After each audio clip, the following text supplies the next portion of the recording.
आसिका विधानसभा आसन बीजेपी तरफ सरोज पाढ़ी को नाम घोषणा। आसिका बीजेपी पूर्व दुईटी पर्यायर तार लोकसभा प्रार्थी घोषणा करिथिबा बेले आज 112टी आसन रे तार विधानसभा प्रार्थी तालिका घोषणा करिछि। सेथिमध्यरु सबुबेले चर्चारे रही आसुथिबा आसिका विधानसभा आसन रु बीजेपी पूर्वोत्तर विधायक सरोज पाढ़ी को प्रार्थी घोषणा करिछि।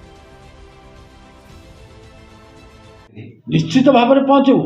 आपण कहूना आपण मैंने समस्त प्रेस आसिकार जहाँ असुविधा अच्छी अंगे अंगे आपण निभाउछंती। मु आरंभ करी गोटे निर्दलीय विधायक होगी ये रोड मेरीन ड्राइव रोड जोटा कहते ऋषिकुल्या नदीर कहीं है कंप्लीट है बाहन नाला आमर ये जो नाला अच्छी खमा नाल टीपीसर नाल है कौन आसिकार अच्छी आज्ञा कहूना आपण मैंने आसिकार आज दुर्नीति आसिका एनएससी रे जो दुर्नीति चली कोटी कोटी टका आपण कहूना आपण तो आसिका केउट साई कोट अच्छे आज्ञा 10 लाख बिल केउट साई ना रे कोटी कोटी मशाणी रे गोटे कोटी केते खर्च कर गोटे माटी बोटार पड़ा देखी कि आज्ञा मशाणी पदारे कोटे टका कोटी कोटी टका हड़प करके खाऊँ किसी करूना आसिकार उन्नति शून आसिकार स्वाभिमान गलानी आसिकार मान सम्मान गलानी आसिकार सबको रक्षा करने एथर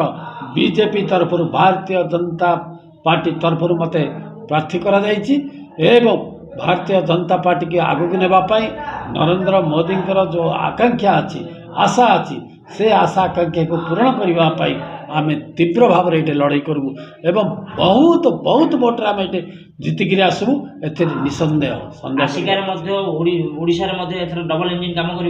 निश्चित भाव में एथर डबल इंजिन सरकार ओडिशा रे 90 सीट रु ऊर्ध्व सीट आमे